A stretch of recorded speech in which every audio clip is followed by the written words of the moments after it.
Assalamualaikum warahmatullahi wabarakatuh. Selamat pagi, salam sejahtera bagi kita semua. Salam, Om Swastiastu, Namo Buddhaya, salam kebajikan. Perkenalkan sebelumnya, nama saya Adrian Zuri dengan NIM 2009-01040, mahasiswa jurusan Sosiologi Fakultas Ilmu Sosial dan Ilmu Politik Universitas Sumatera Utara.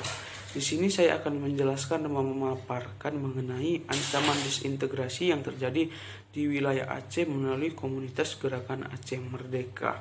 Di sini saya akan memaparkan dan menjelaskan mengenai latar belakang apa sih yang membuat timbulnya atau munculnya komunitas Gerakan Aceh Merdeka ini.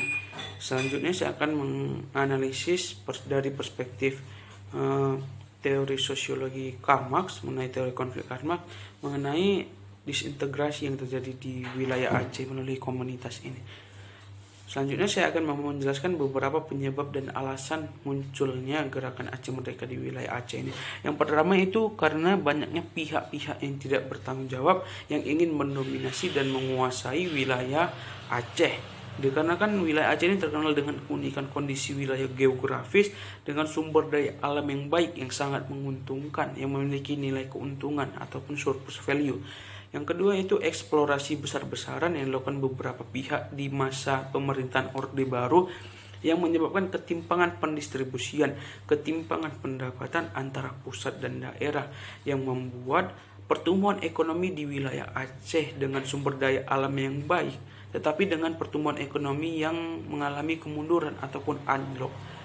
Selanjutnya saya akan menjelaskan mengenai perspektif dari analisis saya mengenai dari perspektif teori konflik Karl Marx, yaitu menurut Karl Marx konflik terjadi karena adanya surplus value atau nilai keuntungan. Di sini kita melihat bagaimana nilai keuntungan yang dimiliki oleh wilayah Aceh itu dimanfaatkan, tetapi keuntungannya itu tidak dirasakan oleh masyarakat di wilayah Aceh. Banyak masyarakat yang tidak sejahtera di wilayah Aceh dikarenakan aksi eksplorasi terhadap sumber daya alam yang ada di Aceh gitu. Sehingga pada tanggal 4 Desember tahun 1976 ini Gerakan Aceh Merdeka ini timbul digagas oleh Bapak Hasan Tiro sebagai bentuk perjuangan dan aksi masyarakat Aceh untuk membuat atau membatasi pengambilan secara eksplorasi secara besar-besaran terhadap wilayah Aceh. Di sini saya akan menjelaskan mengenai bagaimana mereka melakukan perjuangan kelas mereka. Dalam melakukan perjuangan kelas mereka ini, mereka dengan melakukan aksi-aksi yang tidak wajar menurut saya. Mereka melakukan perperangan dan melakukan sebuah tindakan yang merugikan banyak masyarakat. Berdasarkan website tirto.id, korban jiwa pada saat itu mencapai 2.000 sampai 10.000 jiwa.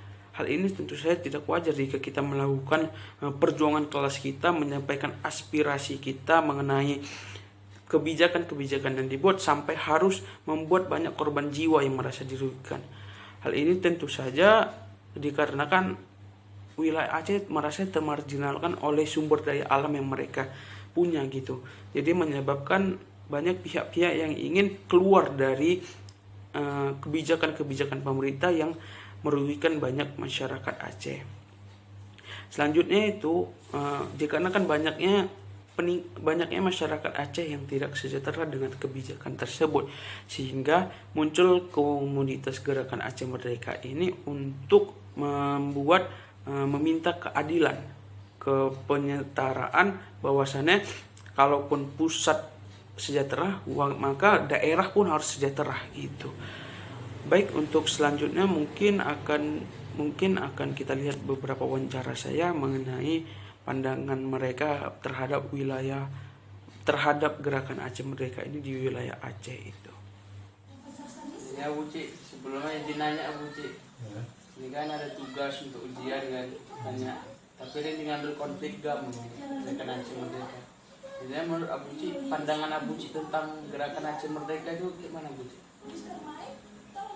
Memang kan orang GAM ini kan untuk dia merdeka, tapi ya, di pihak pimpinan orang ini yang ada duduk situ berkaya diri dia, nggak murni lagi untuk perjuangan. yang korban kan yang bawaan itu kan. Nah, itu dia. Jadi ada kepentingan lain lah ya. Itu kondisi waktu itu kayak mana tuh Abu?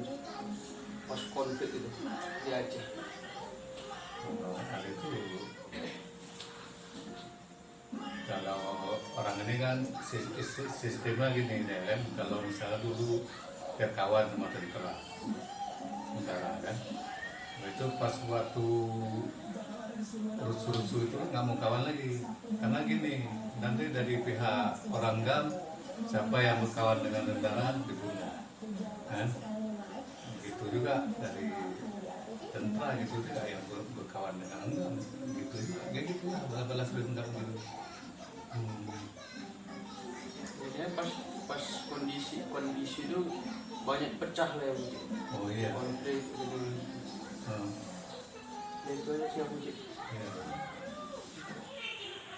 Jadi sebelumnya izin nanya ya Bu. Iya. Jadi pandangan Bunda tentang GAM ini gimana? Menurut Bunda, awalnya dia memang gara-gara kesenjangan sosial antara pemerintah pusat dengan pemerintah daerah. Sedangkan Aceh itu terkenal dengan sumber daya alamnya yang banyak, tetapi pembangunan terlalu tertinggal dari pusat. Itulah mengapa setelah adanya otonomi daerah, makanya mereka menjadi lebih sedikit longgar. Gitu. Jadi kondisi waktu itu gimana? Apa Bunda merasakan konfliknya gitu? Ya, suasana mencekam, apalagi kalau peringatan 17 Agustus kemerdekaan Indonesia itu sangat mencekam. Itu bisa kontak senjata berhari-hari, sekolah libur, jalanan sunyi kali. Nah, itulah dia rasanya mencekam pokoknya. Jadi kedepannya harapan Bunda GAM ini gimana lah? Kedepannya kan ini udah selesai gitu. Apakah berharap timbul lagi atau enggak gitu? Berharap harapan harapannya Aceh aman lah, aman, damai. Terus tuh pembangunannya juga tetap diperhatikan, sama sumber daya alamnya juga jangan diambil aja gitu, tetap di pembangunannya untuk daerah Acehnya supaya nggak tertinggal, apalagi pendidikan terutama. Mungkin dari Bunda, makasih ya Bun. Sama-sama. Kesimpulan yang dapat saya sampaikan dari video ini yaitu bahwasannya Gerakan Aceh Merdeka atau komunitas Gerakan Aceh Merdeka ini sebagai bentuk perjuangan, sebagai bentuk aksi masyarakat Aceh untuk melakukan protes terhadap kebijakan-kebijakan yang telah dibuat oleh pemerintah Orde Baru yang terlalu memihak kepada wilayah pusat dibandingkan wilayah daerah.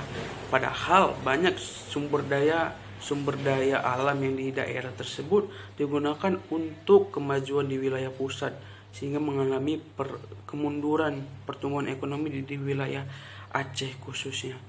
Sehingga yang dapat saya harapkan ke depannya, ancaman disintegrasi ini yang menyebabkan kerugian banyak masyarakat, baik itu masyarakat sipil ataupun lainnya, ini tidak terjadi lagi dikarenakan banyak masyarakat yang merasa dirugikan terhadap kejadian ini. Dan saya harapkan terhadap pemerintah ke depannya agar pendistribusian terhadap hasil yang telah ataupun kebijakan yang telah direalisasikan itu berdasarkan dapat meningkatkan kesejahteraan masyarakat ataupun keadilan terhadap seluruh masyarakat di Indonesia ini, sehingga nilai-nilai yang ada di dalam Pancasila itu dapat dijalankan dengan baik demi keutuhan bangsa, demi keutuhan negara kesatuan Republik Indonesia ini, sehingga banyak masyarakat yang sejahtera dengan keadilan tersebut tanpa ada intervensi, tanpa ada eksplorasi terhadap wilayah demi kepentingan